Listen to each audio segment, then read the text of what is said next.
beautiful gifts to pick from, I had no idea which one to take. The one on the left or the one on the right? Oh, ho, ho, ho, ho. Hold your horses, Robbie Blind. You won't be stealing any Christmas joy tonight. Santa Claus, what are you doing here?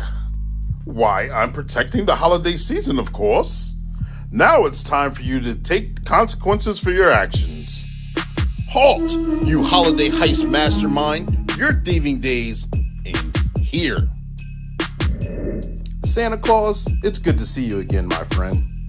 Sergeant Be Safe, you're one of our national heroes. It's always good to see you too. What's happening? Who are you? Fear not, my good family. I'm Sergeant Be Safe, your protector and guardian of joy. I just saved your Christmas. I caught Robbie Blind red-handed. Hey, it's Sergeant Be Safe and Santa. It's Santa Claus. Thank you for saving our Christmas, Sergeant Be Safe. Oh, you kids weren't supposed to see me, but remember, the magic of Christmas lies in the togetherness we share with our friends and family. Let this be a reminder to cherish each other during this joyous occasion in this wonderful season. Now I must be off. Back to the North Pole I go, but I will forever remember this family and cherish these moments. Robbie Blind is off to jail again. And Sergeant Be Safe saved Christmas. Oh, ho, ho, ho, ho, ho, ho. Remember, folks, lock your doors at night, and that's your tip of the day to have a safe holiday.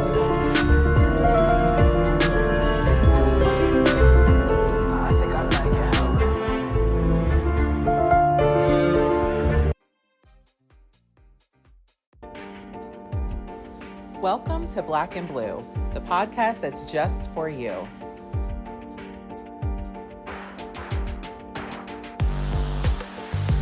We bring solutions to everyday problems.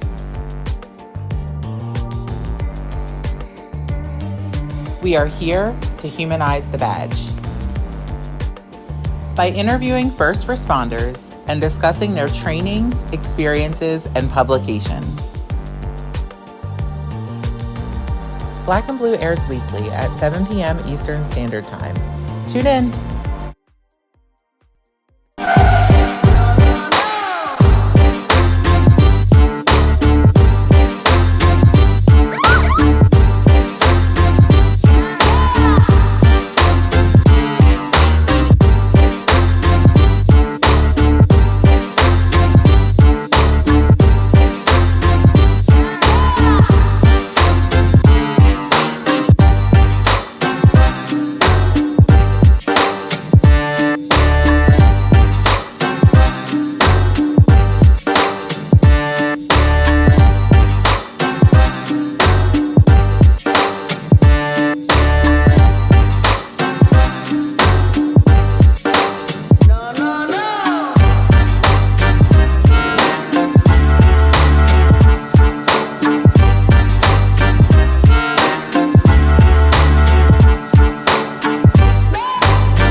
Let's go start the show.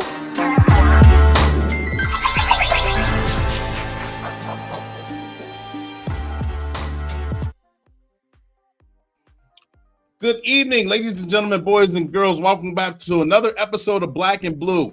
Black and Blue is the podcast where we go live at 7 p.m. Eastern Standard Time weekly. And when we go live with a special guest. And I have a special guest for you today.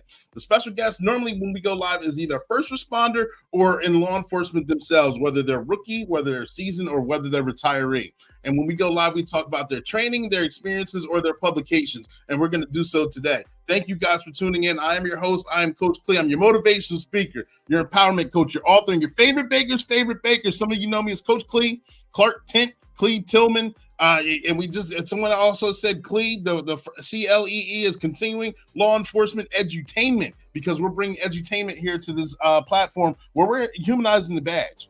We're streaming on 5 different platforms right now. We're on 1 on LinkedIn, we're on 2 on YouTube, we're on 2 on Facebook as well. So therefore, make sure you guys get those likes up, because I can't see who's in here, and the algorithm survives off likes, and likes are free. And like I said, we're streaming on 5 different platforms. So if you're looking for a shout out, you got to put your name and where you're from in the comment section, and I'll give you that shout out that you're looking for. If you have a question or a comment, you have to put it in the comment section, and we'll put it on the screen and we'll address it as such. There's about a 5 to 10 second delay from the time that you post it to the time that I see it. So we'll make sure that we get that comment out there or your question answered as best we can. All right. This platform is sponsored. You see workwithclee.com scrolling below. This platform is sponsored by One Way Publishing. One Way Publishing is a book publishing company where I wrote my 5 books. You see some of them behind me, and other clients have wrote their books through there as well. Their motto is they can take a mere thought and turn it into a book that's bought. Workwithclee.com is a website for that. They're also known not just for that. They're also known for the Sergeant Be Safe. You saw the commercial at the beginning of this platform, the beginning of the show. I'm sorry.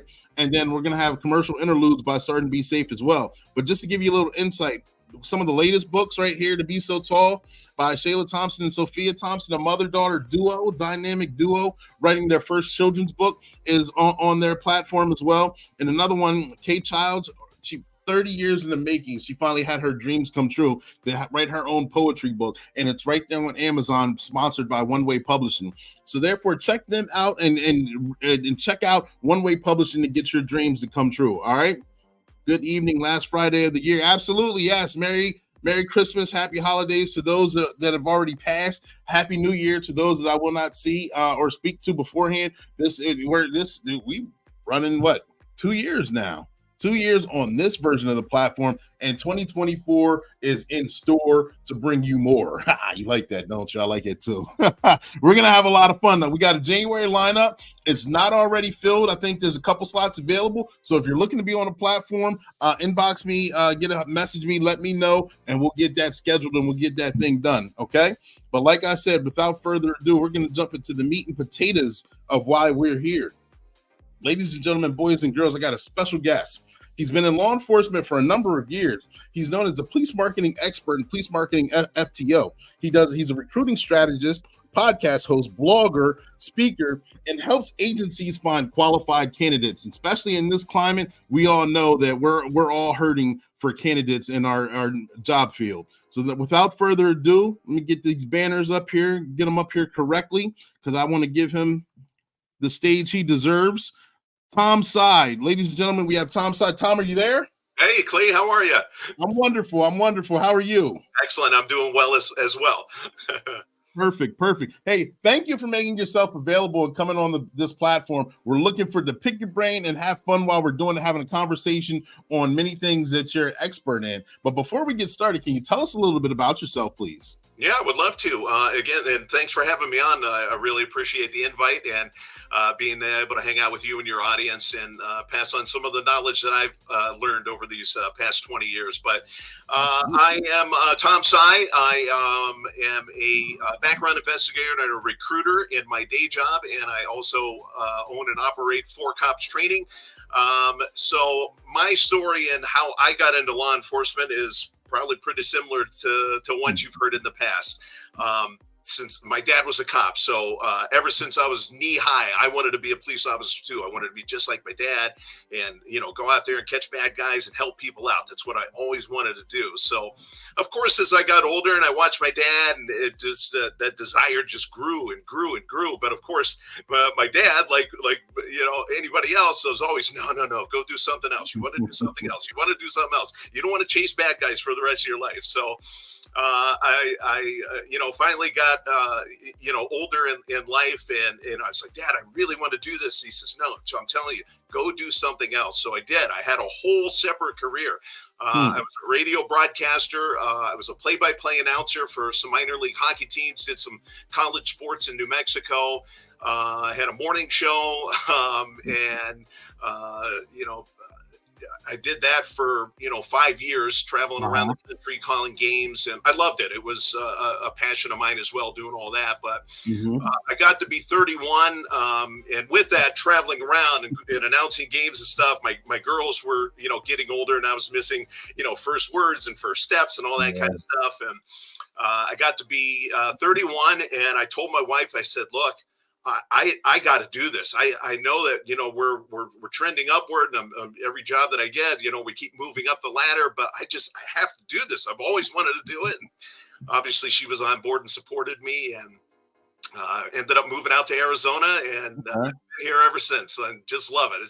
It's been everything that I thought it would be. So. Gotcha. That I get it. Trust me. I'm a second generation police officer myself. Since I was 4 years old, I know this is what I wanted to do. It had that burning desire as well, so I get it.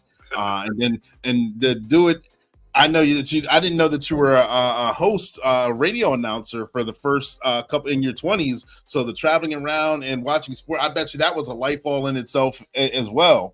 Before actually getting into law enforcement. Sorry? Yeah, that was something else. And then you finally answered the call and got into law enforcement. Can you share us a couple of brief experiences that you had while your early stages in law enforcement? Sure. Like I said, I knew that since I was a kid, I always wanted to be a police officer. So like I said, I got to be 31. I put in the application, passed the testing, got hired on, and that's where my big plan ended. I had no idea what I wanted to do after that. So, like everybody, you go through the academy and you hit patrol for, however long you do. So I did a couple of years in patrol and decided I still didn't really know. I thought maybe investigations, but I didn't think that I was ready for that yet. So I became a field training officer, training, people getting out of the academy and how to do things the Glendale way where I work. And I got to take on some crime scene officer duties when I was there. So, go around photographing crime scenes, collecting evidence and that stuff on minor crimes, no like CSI Glendale or anything like that. But and then, 4.5 years in, I decided I wanted to be a detective. I felt like I was ready. And I took the test and made the list and got the call. And I'll never forget it. I got the phone call from a sergeant that I actually worked on patrol for at one point. And he says, hey, we got openings in fraud and forgery. And that's where my dad worked for a number of years. So I always thought I would get into that. And I was like, oh. So he says, we we fraud and forgery or sex crimes. That was available. So I was like, oh, geez. But I had a really good friend of mine he's retired now, but we're still great friends today, Larry Gonzalez. And he was working in sex crimes. And I called him up and I said, hey, here's what they offered me. He's like, dude, you got to come here. It's going to be awesome. We're going to have so much fun. I'll teach you everything that I know. And now I'll backtrack it. Now, please, if you would have told me 20 years ago, Tom, you're going to go into sex crimes, you're going to love it, I would have told you you're nuts. I don't want to talk about that stuff. I don't want to think about that stuff. I don't want to work with it. I don't want to deal with it. But I took the chance to work with my friend, and it was incredible. One of the best things that I've ever done, not just in my career, but in my entire life. Being able to people in such a real way on such a deep level on one of the most horrific things that could happen to them, short of murder, and just helping people in that just real way and connecting with people. It changed my life. It really did. And then about 10 years ago, I did that for, about 4 years, 4.5 years. And about 10 years ago now, this month, it's 10 years. Okay. An opportunity came available to work in backgrounds and recruiting, and that is something that I always, thought I had an interest in. I had a really good experience with my recruiter and background investigator when I was going through the process. And I said, gee, it'd be really cool to help people that way too.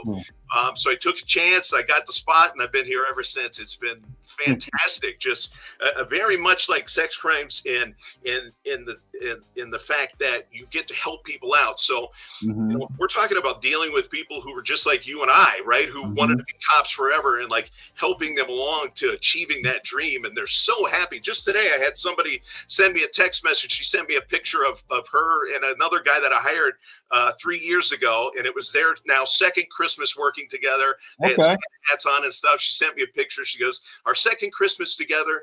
And then there's a space. And she goes, thank you so much for this opportunity. Just, Wow, you know what I mean? And it's like, I didn't do anything.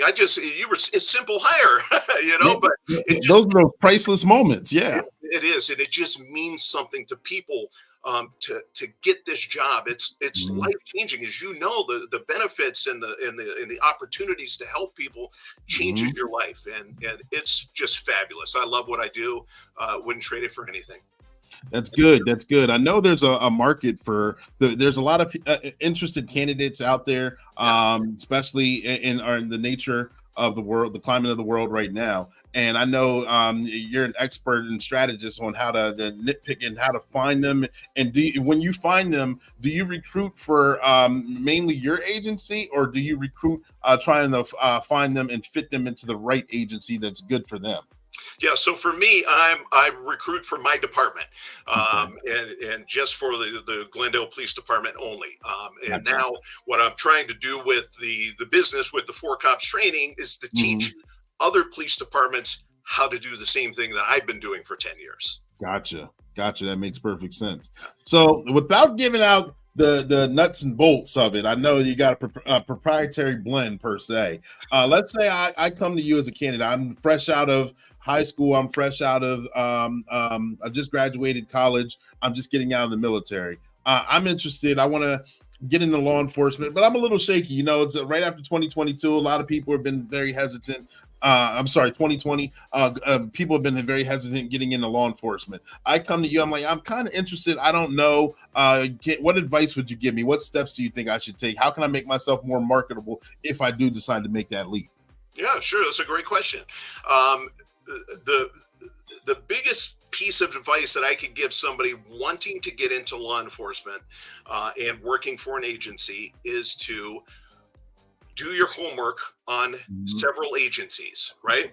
In as many processes, and I tell this to applicants all the time, even ones who are in my process, they're like, hey, I was thinking about applying here. Do you think I should? Yeah, absolutely.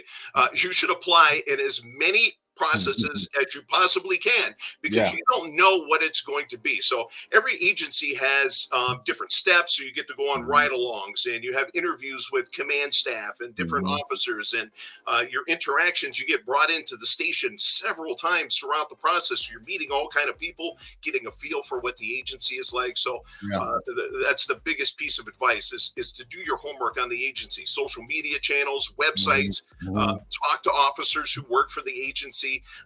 You want to make sure that it's a right fit for you. Every department is different, as you know. Police work is police work, no matter where you are. If you're in Pennsylvania or in Arizona, police work is police work. But everybody seems to just do it just a little bit differently. So those are the kind of things that I always encourage people is to ask questions. Never feel like you're bugging somebody. Never feel like you're bothering somebody. Ask questions. And if anybody is upset that you're asking questions, that ain't the place for you. Absolutely. Good point. Yes. Questions are the key to getting it done. And that's how you learn more as well. Teachers always said the stupidest question is the one not asked. In our political climate, how difficult is it for you are you seeing departments trying to recruit quality candidates as opposed to anyone who's just kind of throwing their hat out there just because? Yeah, here's what I can tell you about that. So again, I've been in backgrounds and recruiting for 10 years. So when I came into this field 10 years ago, you had to do nothing. There was nothing that was required. You open up for applications, thousands of people put in. You took the cream of the crop from that, you moved on, and you closed and you opened maybe once or twice a year. Yep.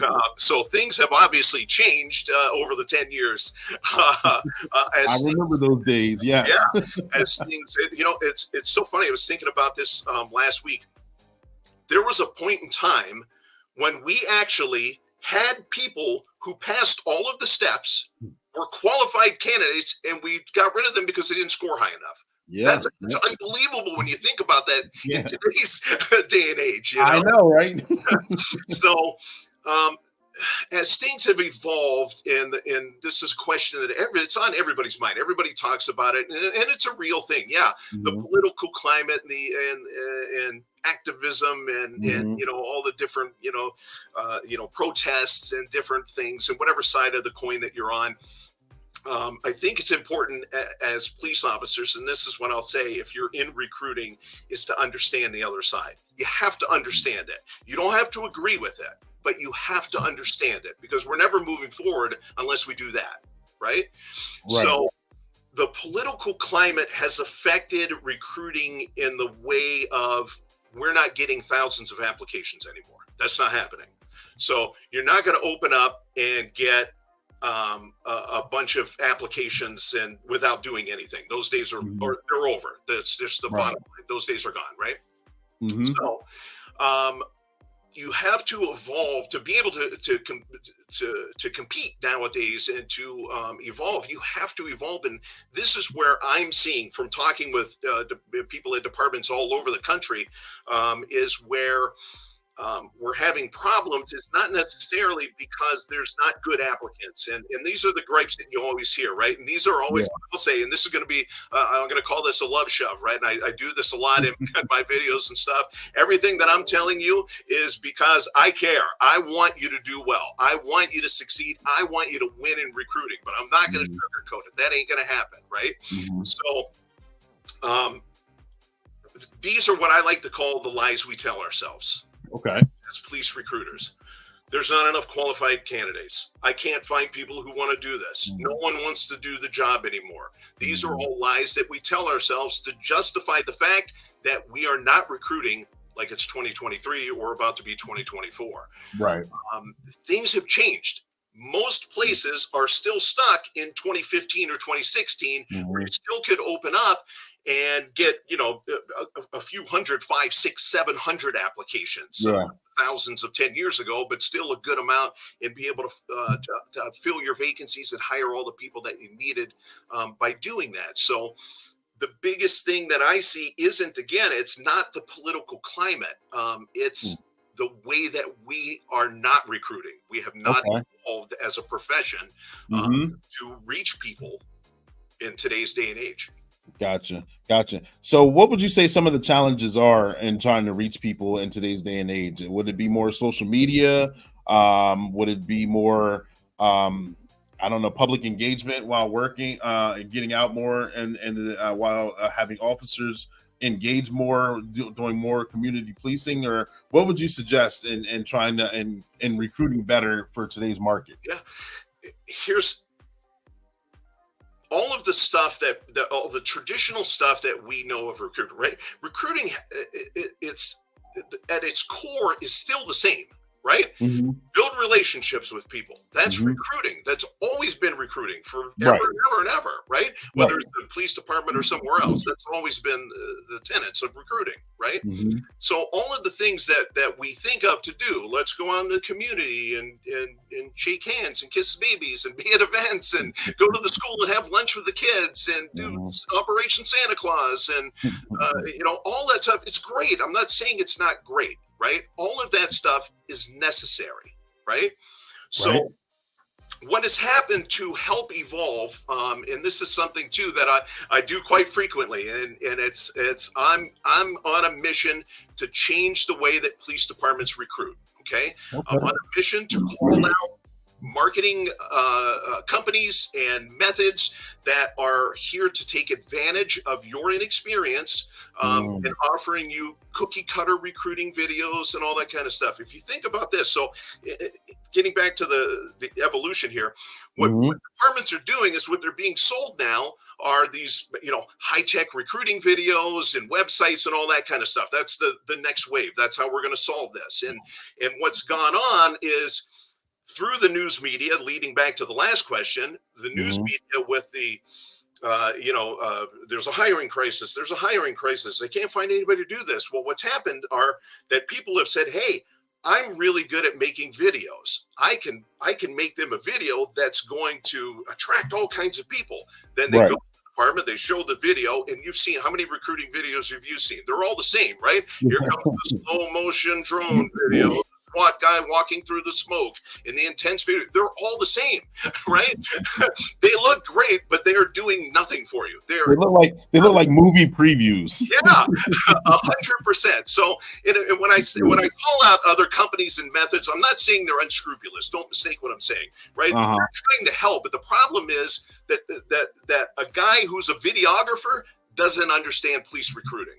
Right. He doesn't understand what makes people tick and what makes them want to be police officers and how to attract them. So a lot of these methods are, it's just, we're just throwing spaghetti at the wall and trying to see if any of this stuff works, and this is where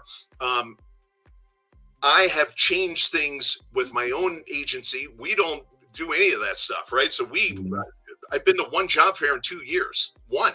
And wow. And it was down in Tucson, and we had to go. I didn't really even want to go, but we had to go, right?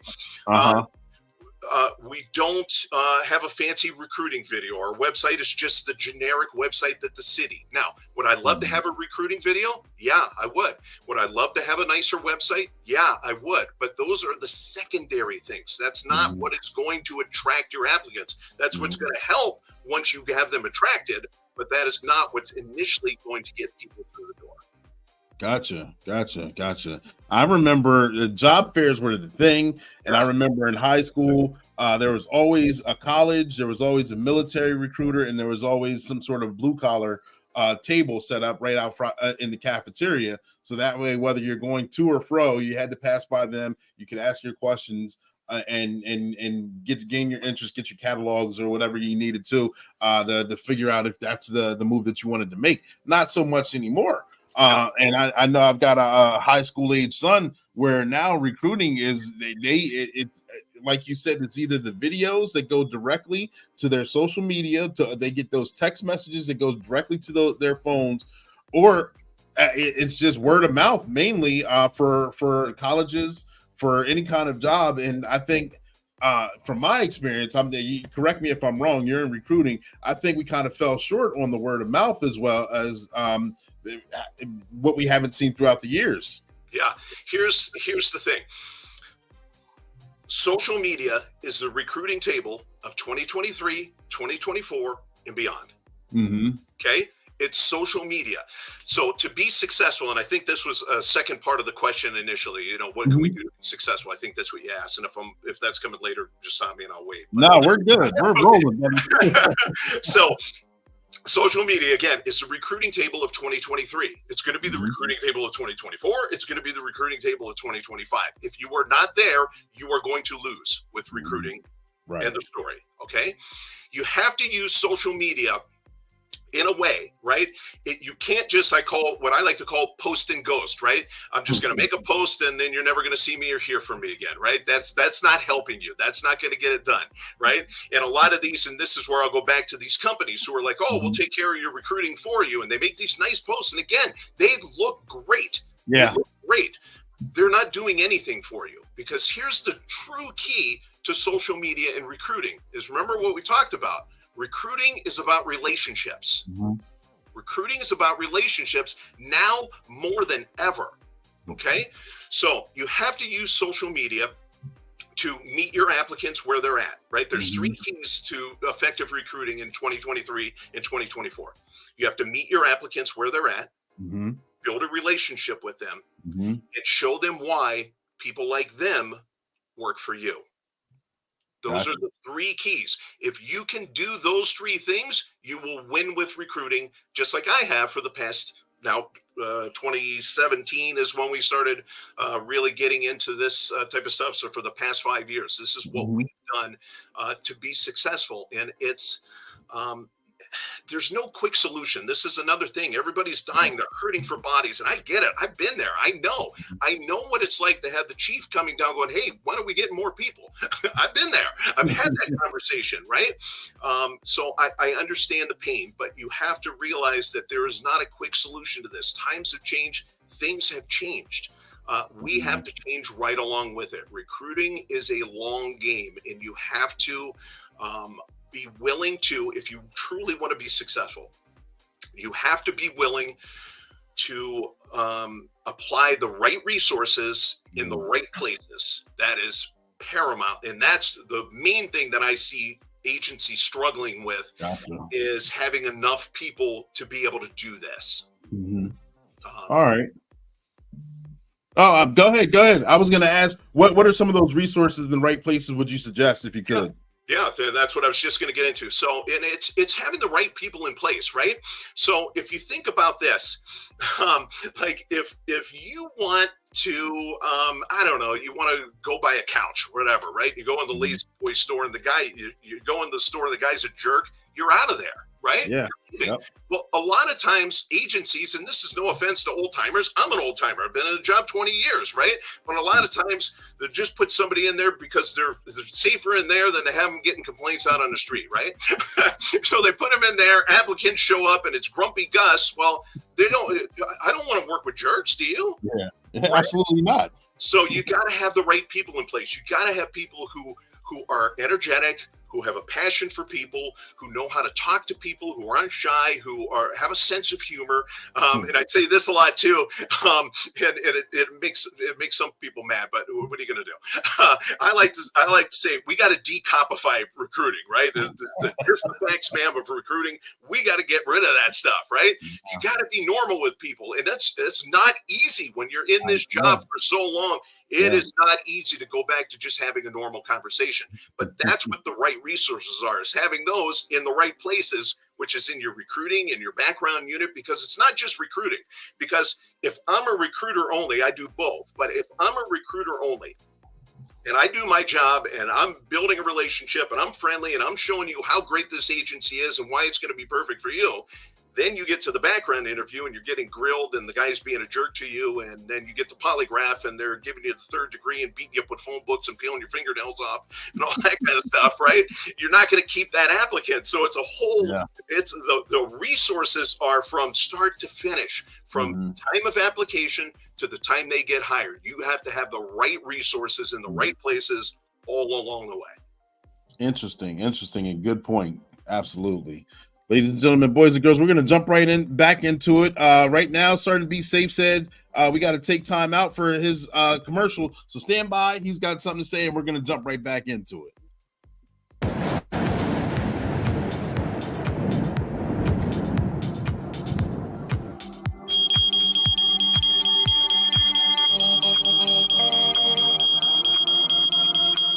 Oh, thank goodness you're here.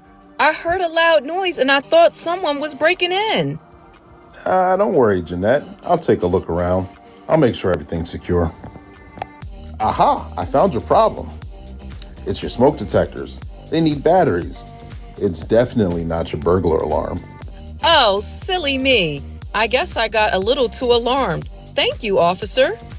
I'm glad I could help, but you need to make sure you get some batteries immediately and take care of that before it becomes a bigger problem.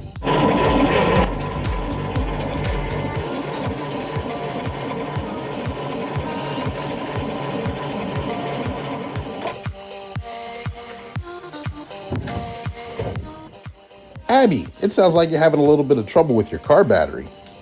Yes, officer, it's dead. I think I need a new one.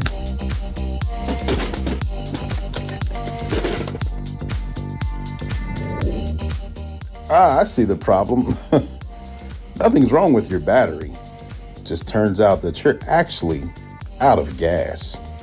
Oh no, how did I not realize that? Thank you for saving me the expense of a new battery, officer.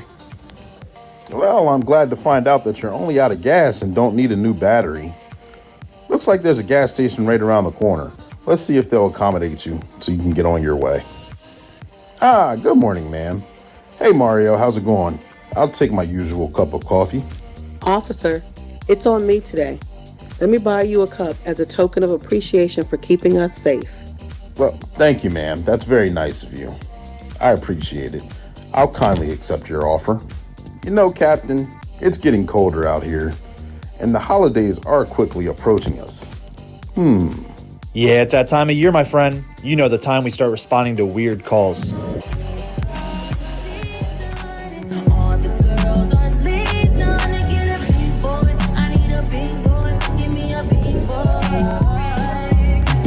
They say it's cuffing season, baby. You ain't good enough. True. I almost forgot, Captain Chaos. You're absolutely right. Cuffing season is now upon us. You guys be safe out there. That's coming from me, Sergeant Be Safe. And that's your tip of the day to get you on your way.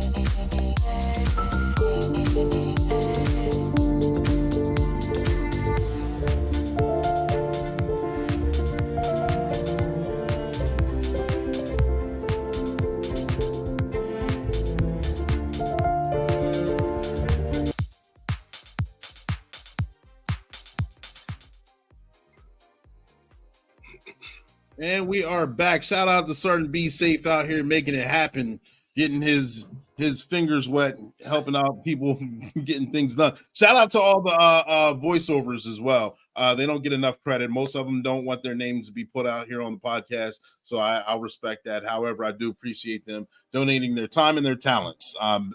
So thank you to you guys. Back to the interview, ladies and gentlemen, boys and girls. We are here with Tom Sye, and we're talking about recruiting, and we're talking about last thing we discussed, which I thought was very interesting, was the process and putting the right pieces in place throughout the process of recruiting.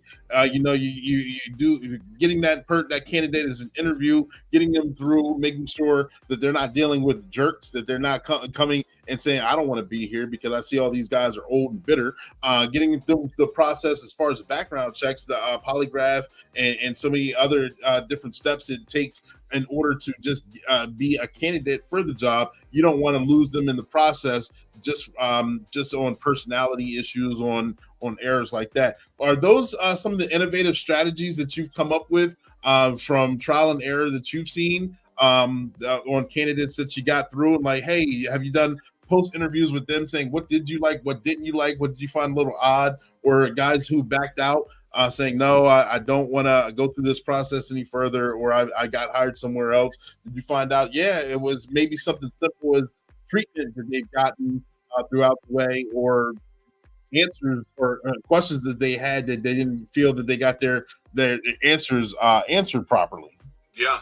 Here's I'll tell you this. If I had $5 for every time an applicant told me this interview was way better than the one at whatever department, I'd be retired right now. It happens all the time because this is how it's done. This is how police recruiting and backgrounds were done. That's how it was when I came in. Again, I was fortunate to have a guy who was very jovial and joking and just kind of close knit. And I thought that was great. But there's a guy that I work with in my unit right now.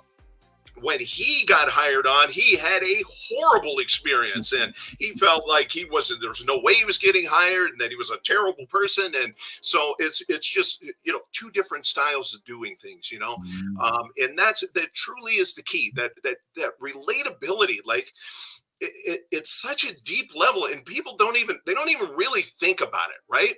It's not like the applicants are going home and just dwelling over things, right? Until they have something different and they see, wow, wait a minute. I don't have to be treated like a jerk. I don't have to be yelled and screamed at. I remember when I came in 10 years ago with the PT testing, people would show up for tests and the instructors would yell, hey, get over here. You're late. Get in here. Run up to the thing. Check in. All right, everybody run over here and do and after a few years, my partner Michelle and I, we're like, why are we doing this? This seems silly, right? And I get it. Like the the reasoning behind it is oh, we got to get them ready for the stress now. Look, they got a whole academy to get ready for the stress now. They don't need it during the hiring process, right? Right. We'll get them ready in the academy, right? That's what the academy's for. And if the academy's not doing that, then we got a bigger problem than what we think, right? So we don't need to treat people like that. So we did. We changed the way we did it. We're encouraging when people show up, like we always joke around with them. Like one of the things I do every single testing, we offer free water, right? For when they're running around the track and doing things. So somebody will undoubtedly every single testing process, somebody comes up and goes, hey, is there, can I get water? Yeah, right over there in the cooler. And then they come back and I'm like, hey, $2 a bottle. And they're like, what? Oh. And then we all start laughing. And right. So it's just being that normal person, like you're talking to a friend, like you're talking to a buddy. And the other part of this is, I'm probably getting ahead of myself, but that's okay. The other part of this is the people that you don't know who's going to make it through. Right? You have no idea. Recruiting is 100% guesswork. I can tell you that with absolute certainty. It's guesswork. You have no idea who's going to make it, who's going to be a good cop. And that's the thing that everybody always talks about. I know who's going to be a good cop. I can spot a good applicant. No, you can't. Nobody knows, because only one person knows what's inside that person, and that's them, not you. Right? So that's first off. But you never know who it is who's going to make it. But here is another critical area that agencies are missing the boat. Because we treat people right, even if we have to disqualify them, I've had to call people and tell them, I'm sorry, you're permanently disqualified. You're never going to be a police officer again. I've had to make that call thousands of times, right? But we conduct ourselves in such a way that that person, at the end of it, even though we've disqualified them, and this has happened multiple times over the 10 years, we've gone on to hire plenty of people.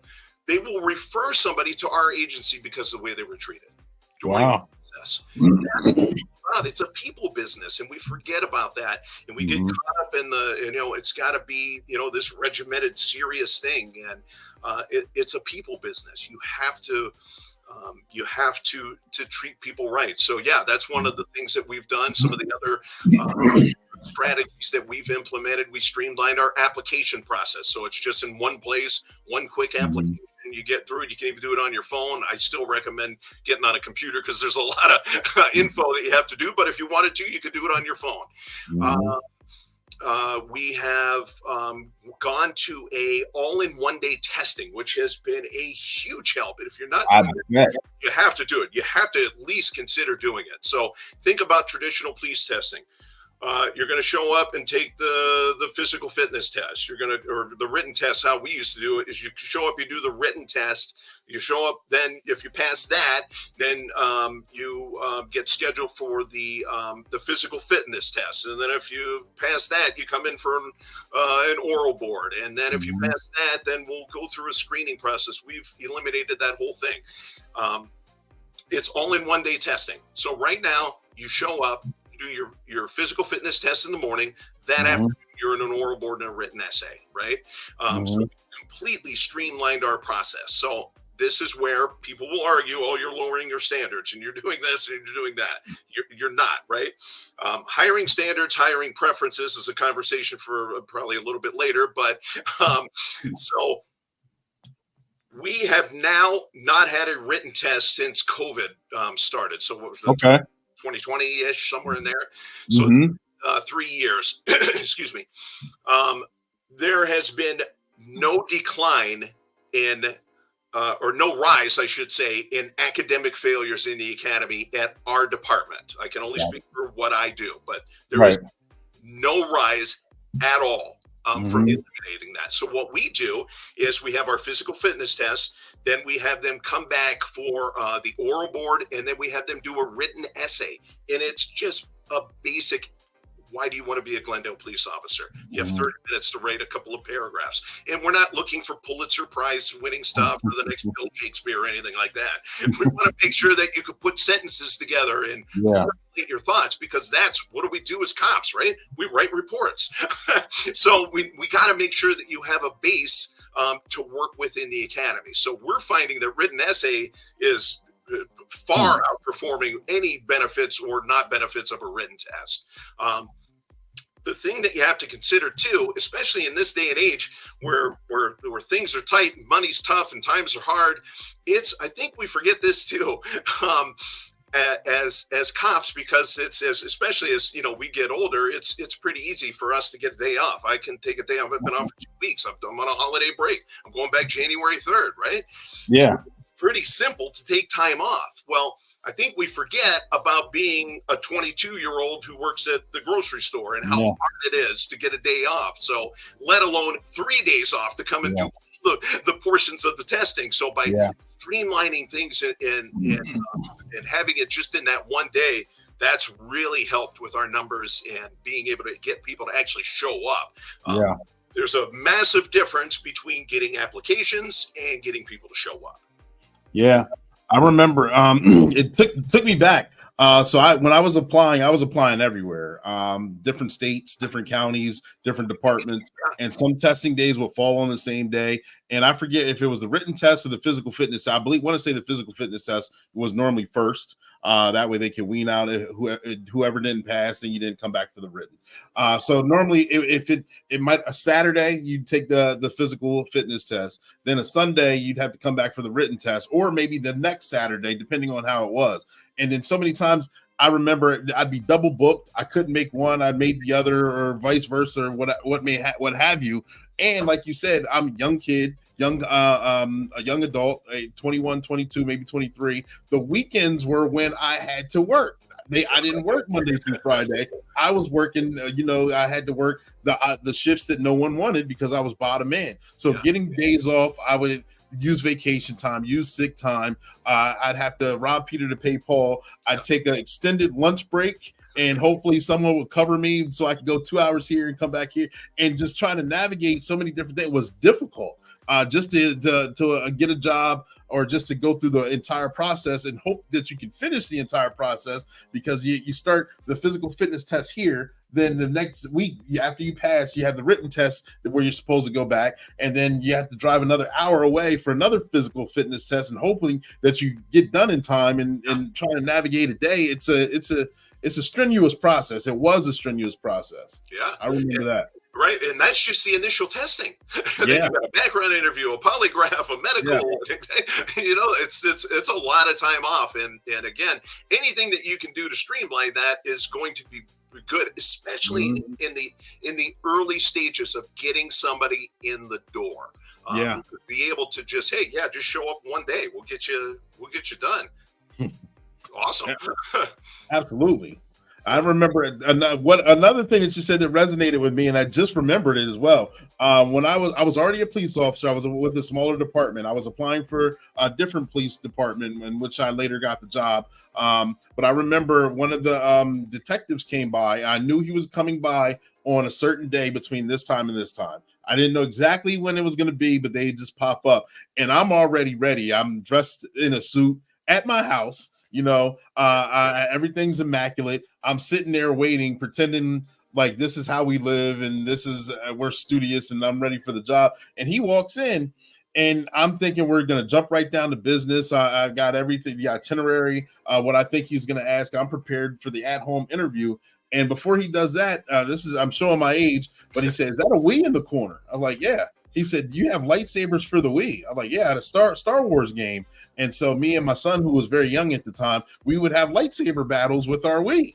And it was tucked away in the corner by the entertainment system. And he's like, wow, he was talking about Jedis and Siths, and we connected because I didn't know he was telling me all this Star Wars stuff. So he said, "Can you turn the game on, please?" And we turned the game on, showed him how the lightsabers work, showed him how it made noises, how it vibrated in your hand. And you had the whole lightsaber battle, basically, and the noise that was going on.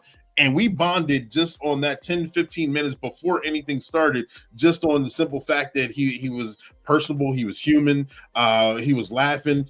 He got me to break down the walls that I had built up because I was trying to put on this facade where I was in there, I was comfortable, and we had a wonderful conversation. And I think the conversation that I had with him, we worked together for a few years up until he retired, but I saw him as a person first before I saw him as a police officer or detective.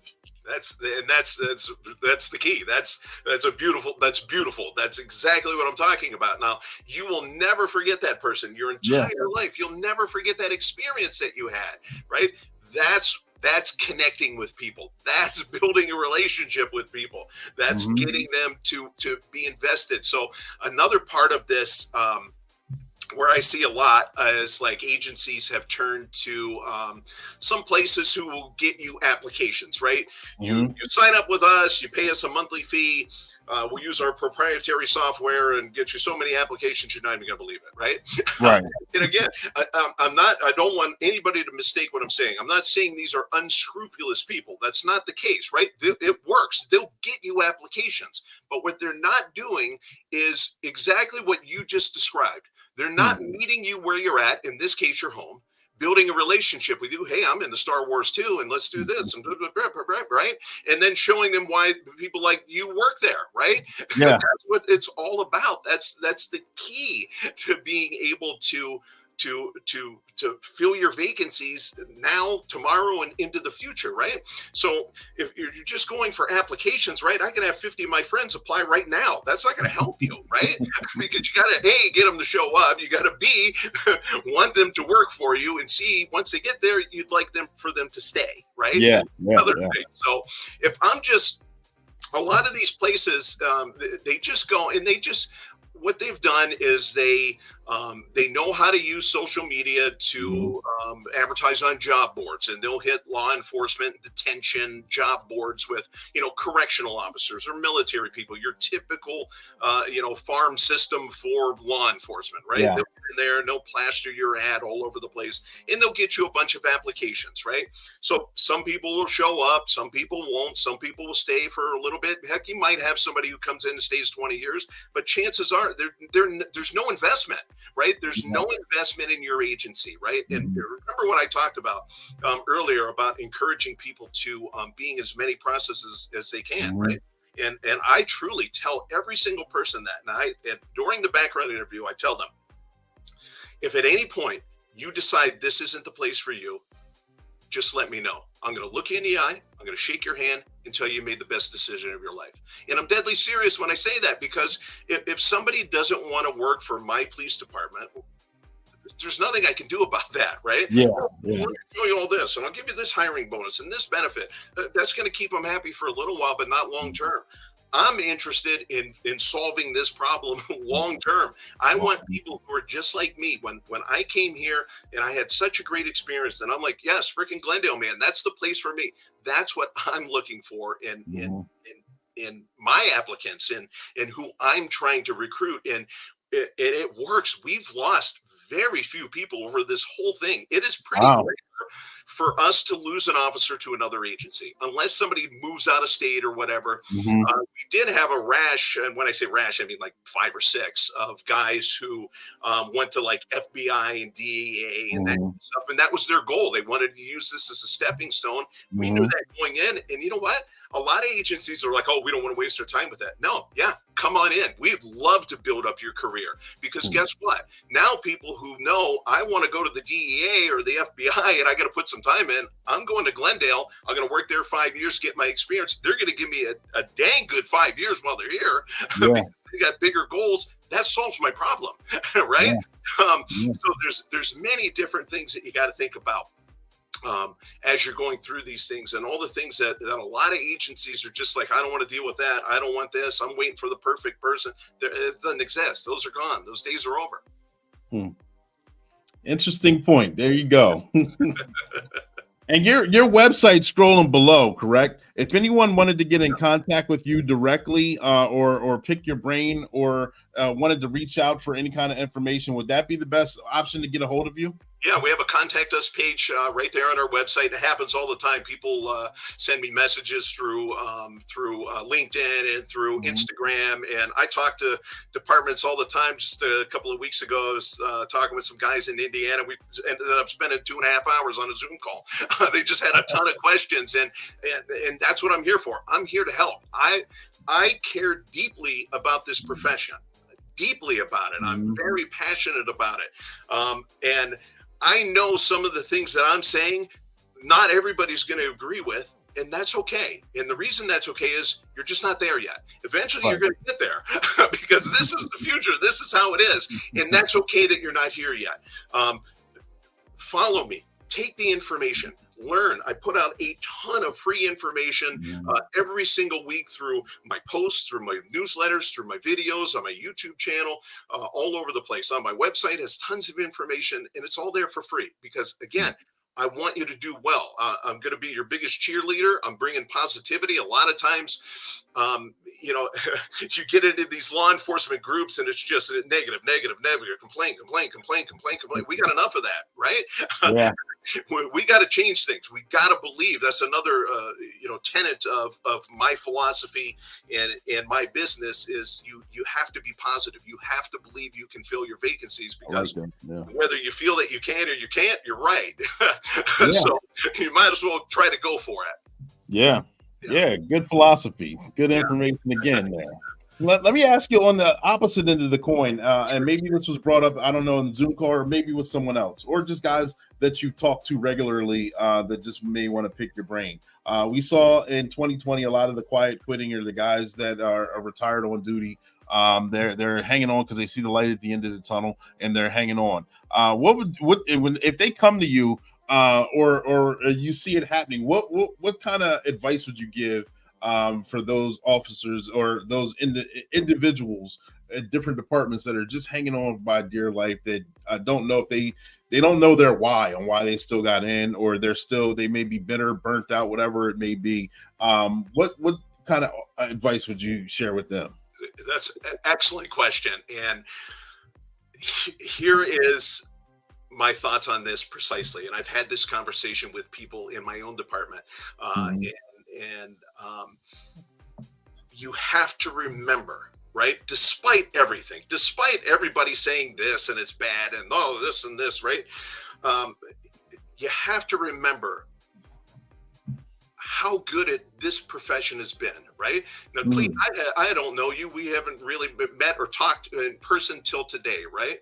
But I can tell just by, our brief conversation, this job has given you a lot, right? It's given you everything that you've had, right? So that's what you have to remember, right? Yeah, this stinks or that's terrible, and this chief comes in and is messing up my whole life and whatever. But at the end of the day, coming up on 20 years in this profession, I have absolutely zero complaints, and this is the mindset that I would encourage to answer your question. This is the mindset I would encourage you to adopt, right? I have no complaints. Have there been things over those 20 years that have happened I don't like? Yeah, you better believe there have. Have there been people that I've worked with who I didn't really care for? Yeah, you better believe there have been. But when I look back at a whole, I have no complaints. This job, this city, this department has given me every single thing that I have. I have a good life with a good salary, great benefits, a retirement. I raised 2 kids who are now adults and functioning well on their own. My wife has been a stay-at-home mom that entire time, all because of what this job has given me. I've been able to help people, like I was telling you about in sex crimes, and connect with people on such an incredibly real level. And if you're not doing that in your job and you're not connecting with people, you're really missing out on what is the gas of life that gives you that energy. We've all had it. And look, this isn't just automatic. I've been doing this for 20 years, right? There was times where I've been miserable and grumpy and griping and around the job, right? But we're here to help people. Regardless if they like us or not, I don't care. Regardless of what the media says, I don't care. Regardless of what the council says, I don't care. I'm in a great position. Maybe I'm just fortunate that way because we are supported. Our city supports us. Our council supports us. Our staff supports us. Our citizens generally like us. Obviously you can't make everybody happy, but for the most part, right? But with that being said, it's a mindset. That's the advice that I give you. If you're out there and you're struggling and you're like, I just don't know if I can do this, rediscover yourself, refine yourself. It's a choice. Every single day, you have a choice. I'm going to be happy. I'm going to be miserable. The choice is yours, regardless of what's going around you, regardless of what's happening. Somebody makes a comment, you could be mad about it, or you can go, yeah, I don't care. My life's still going on. either way, right?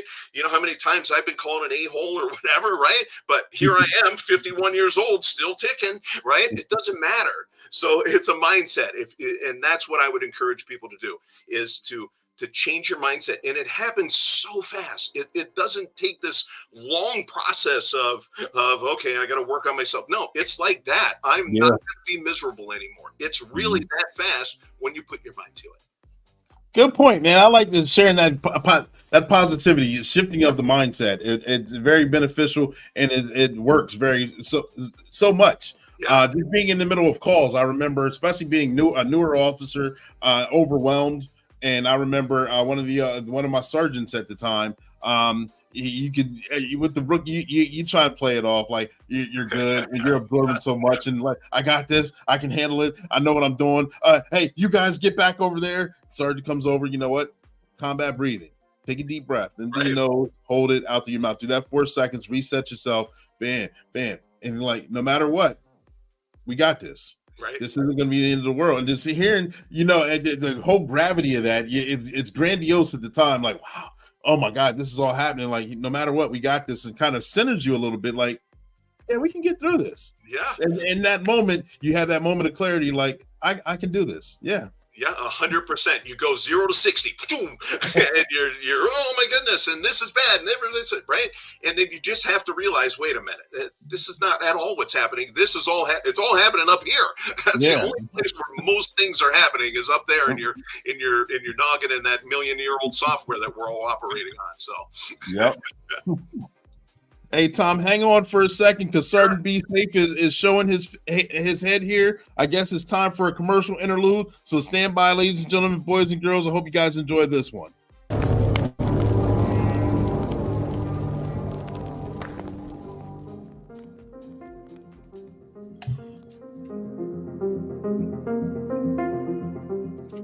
Excuse me, madam. You're standing still in a no parking zone. If you don't get a move on that body, I'll be forced to give you a ticket. Hey, it's Sergeant Be Safe. Danger! Danger! Excuse me, ma'am. The sign says no parking. I'm not parking. I'm just running into Dunkin' Buck to get my coffee. You are parked. You're outside of your vehicle and you're illegally parked in a fire lane. Parking in a proper spot and taking a few extra steps is not going to make you late for work. Matter of fact, here comes the fire truck now and you're in the way. This is going to cause a problem. I may need to just have this vehicle towed so the fire department can get in here and deal with this emergency. If the sign says no parking, do as it says. Don't park there. Oh my gosh, I'm so embarrassed. It would be my fault if a tragedy happened. Thanks for not giving me a ticket, Sergeant Be Safe. Now I know for next time. Well, just consider this your warning, and definitely let this be the last time. I'm Sergeant Be Safe, and it may seem minor, but it's very important. Make sure you park legally. And that's your tip of the day to get you on your way.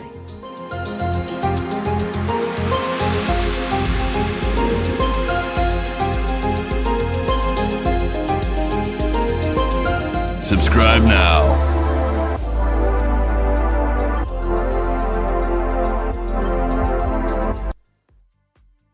And we are back, ladies and gentlemen, boys and girls. That was one of the earlier cartoons for Sergeant Be Safe with the old intro and exit, but we still have fun doing it. Ladies and gentlemen, boys and girls, we had a great interview with Tom Sye. We had wonderful information on recruiting, on finding applicants. Make sure you guys pick his brain. He's a lot of fun to talk to. As you see, he's very energetic. He's very positive. He's giving good points. Tom, through the course of the conversation, I may have forgot to ask a question, or it may have jogged your memory, and it may have sparked something in you that you wanted to share with us and didn't have the opportunity to. Is there anything else that you would like to share with us right now? The floor is yours. Oh, thank you. And I thought for a minute you were going to hit us with no parking on the dance floor. And I was going to give you that dance you promised, but during the video. Let's do it. So here's what I can tell you, right, is you have to recruit like it's 2024 because it's here. It is, right? The biggest secret, this is something that I get asked a lot. It's like, what's the secret? How do you guys hire all these people? What do you do? Like, what is the secret that we can do, right? Mm-hmm. The secret is this. You are not hiring cops. You're hiring people, right? So whenever we think about recruiting strategies and videos that we're going to do and all this stuff. And like we talked about the slow-mo recruiting videos with the SWAT guy and all the tanks and the drone footage and all that kind of stuff, right? The machine guns and the smoke everywhere, right? And all that stuff's cool, right? But you know what's really cool? You want to know what's going to solve your problem? Is meeting people's needs. That's what people are interested in, right? All that stuff comes later. So we all try to think about like, oh, this will look great with the SWAT team walking through there. And sorry, SWAT guys, no offense. I love you guys. You're definitely needed, but nobody cares about that right now, right? They don't. And then they want to have their needs met, right? That's what people want at their core, right? Mm-hmm. Am I going to be happy here? Do people like me work here? What are the benefits? And this is where you have to start asking questions of your applicants. Like, what is it that brought them to you? Is it, I want to help my community. I want to be a role model to my little sister, little brother. I want a better salary. I want more benefits. I want a secure future for me and my family. These are all answers that I've obtained from actual applicants on the application. And how I've done that is actually quite simple. We made it a question on our application. Why do you want to work here? And that is a gold mine of information for your recruiting, right? That tells you exactly what people are looking for, right? So then you can turn that into a post on social media or a video where you're saying, change, be an influence in your community, be the role model that you never had, that kind of stuff, right? Whatever the thing is, right? If it's benefits, and make a post about benefits. That's the true secret, is you're recruiting people, not cops, not yet. They'll be cops. They'll get trained. They'll find all those interests of driving around on motorcycles and being on the SWAT team and being a canine. They'll develop all that. And that's not to say that people don't have those interests now, but that's not what, and the ones that do, it's like, I want to be a canine officer since my entire life. You don't have to recruit them. They're coming, right? You don't have to waste any time or effort. They're coming to you, right? But it's the other people who maybe thought about it or were like me, or just say, no, go do something else. And now here I am and I'm back, right? It's meeting those needs. You got to know who your applicants are. And to do that also, you got to know who you are, right? You got to know what your department is, right? If you are the highway patrol, then you got to be the highway patrol. Yep, we're going to cruise the interstates. We're going to take accident reports. We're going to write tickets. We're going to do all that kind of stuff. Now, I'm completely generalizing here. Right, I understand. Don't be mad at me, troopers. Right? But you got to be who you are. So, like for a lot of people you talk to, it's like, I don't want to write tickets. Well, why are you joining the highway patrol? Right? So it doesn't make sense. So you have to be who you are and never try to conceal that. Right? And if somebody's not right for you, that's okay. This is another part where people go wrong in agencies. And I talk to departments all the time about this, even ones in my area, and they're astonished by this fact. But the simple fact of the matter is you don't have competition. Everybody always says that we're in a competition and I would have got this applicant if it wasn't for Tom and Glendale, they would have came here. That has nothing to do with it. The applicants who came here because they wanted to come here, right? So you really don't have any competition in law enforcement. And the reason that is there's only one of you. There's only one Glendale Police Department. There's only one department. I'm sorry, Clea, I don't know which department you work for, but there's only one of them in the entire world. There's only one of them, right? And you have to promote what makes you special. Again, police work is police work. We all do similar things, but everybody has different cultures, different ways of doing things, different things that make them them. And that's what you have to highlight and show people. Again, the thing I'll leave you on is those three core foundations to be able to win with recruiting. And I want you to win. That's why I'm going to tell you again, right? You have to meet people where they're at. And spoiler alert, they're on social media. That's exactly where they're at. You have to build a relationship with them and show them that people like them work for you. That's how you win in 2024 with recruiting. Remember where you guys heard it first, man. You're gonna take center stage on this information because I can see you're ahead of the game.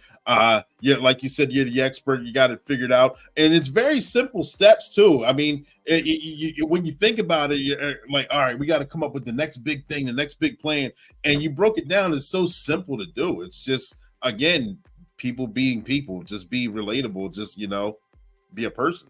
And that's it is. It's none of this is rocket science, right? It's the basic stuff. And the other thing I'll say, I didn't get a chance, and this is very important too, is another massive staple of my philosophy in my business is I believe with all of my heart, and I know it to be true, nobody on earth can recruit and represent your agency better than you can. Nobody. It's important that you have those right resources in place of the people who are passionate about people and passionate about your department and want to see the future of your department be successful. There's not a company in the world that's going to come in and do that for you. You have to do it. That's why you have to learn marketing. And that's why I'm trying to teach you marketing. And what I like to call it is police marketing. And this is another thing. And I don't know if you got time or whatever, but a lot of arguments have been going on lately about, no, we need more recruiting. No, we need marketing. No, marketing's terrible. You need recruiting, right? The concept that I'm talking about is what I've coined police marketing, and marketing is recruiting. Recruiting is marketing, and that's what you have to understand. There's not a difference. One is in person, one is online. That's the difference between the two, and you have to learn how to do it for yourself. That's how you're going to solve your crisis. Is you have to recruit like it's 2024 and put those right resources in place. Get online. I can't tell you how many times that I've seen people who are, we can't find any applicants. There's nobody. And this is the first, it happens on LinkedIn all the time. I'm sure you've seen it. Every single day, there's somebody posting, I can't find one single person to come work for this department. The first thing that I do, and I challenge you to start doing it too, because you'll laugh.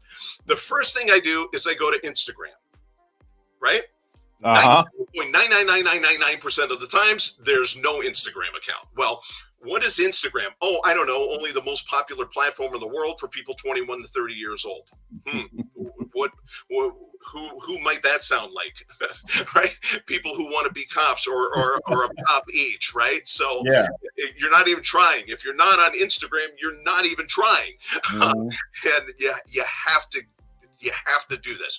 You have to learn marketing. You have to learn police marketing and recruiting, and have a dedicated person or persons, depending on the size of your agency, that are doing this and only this. And that is a big ask. I know. Again, I've had the discussions with staff. I know the budget constraints. I know, the staffing issues. I get it. I understand all of that. But if you don't do this, your lights are going to get put out because you're not going to have people to work for you. It's just that simple. Again, put it down. You make it sound so simple, and it makes perfect sense too. I know a lot of departments, I hear the complaints on staffing, on hours, on manpower. Again, and like you said, it's totally understandable because you need bodies out there to fill positions, and you need positions filled. But therefore, if you're not getting recruiting your next batch of police officers, first responders to come up and come through the ranks, eventually through attrition, you're going to dwindle out, and you're not going to have anything to pull from anyway. Right. You're going to look back and go, what happened? Where'd everybody go? You need to have a plan. You need to have people, and you have to commit to it. That's the biggest problem right now is getting that buy-in, that commitment. Okay, you know what? I'm going to try it. And I'm telling you right now, try it for 6 months. It's going to take longer than that, but try it for 6 months. I'm telling you, you're going to see results if you put those right resources in the right places. Good point. Hey, Tom, I had a great conversation with you. Thank you for making yourself available and coming on here. Ladies and gentlemen, boys and girls, make sure you check out his website. Make sure you check him out on the various platforms. I found him on LinkedIn. That's where we connected and had conversations. If you want to pick his brain, if you need to talk to him, make sure you guys reach out to him. He's very personable. As you see, he's coming with energy, and he's a lot of fun to talk to and giving good points as well, ladies and gentlemen, boys and girls. Tom, thank you for making yourself available. I appreciate you coming on the platform and blessing this show. Yeah, absolutely my pleasure. Thank you so much for having me. And absolutely, if anybody has any questions, please reach out to me. I'm here to help you. Absolutely. We'll definitely get that done. Ladies and gentlemen, boys and girls, thank you for tuning in to another episode of Black and Blue. We wrapped up the year 2023 with Tom Sye here talking about recruitment and so many the different aspects of it. We had a tremendous year. I enjoy being your host, ladies and gentlemen, boys and girls. We're going to jump into 2024 and do more, and we're going to have a lot of fun doing that as well. Join us this next month of January. We have an all-star lineup coming through again, first responders or law enforcement officials on Black and Blue, where we go live weekly at 7 p.m. Eastern Standard Time. And we go live with a rookie season, a retiree, first responder, law enforcement officer talking about their training experiences and their publications. So make sure you guys tag, like, and share and tune in. We're still keeping the ball rolling. We appreciate you guys. You guys take care. 10-4, over and out. And don't go just yet, because Sergeant Be Safe has to say his goodbyes. But make sure you guys tune in. All right, bye.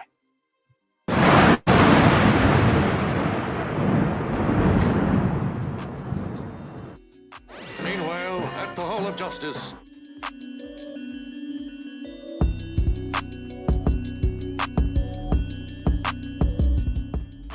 Jump too hard, don't stand too close. Hello, Sergeant Be Safe, Captain Chaos. I'm your new district attorney, just in case. Hello, just in case. Nice to meet you. Yes, it's a pleasure. I'm glad we're all on the same team. Yes, locking up bad guys. Let's go inside the courthouse and see the judge. We have bad guys to put away. You are absolutely right.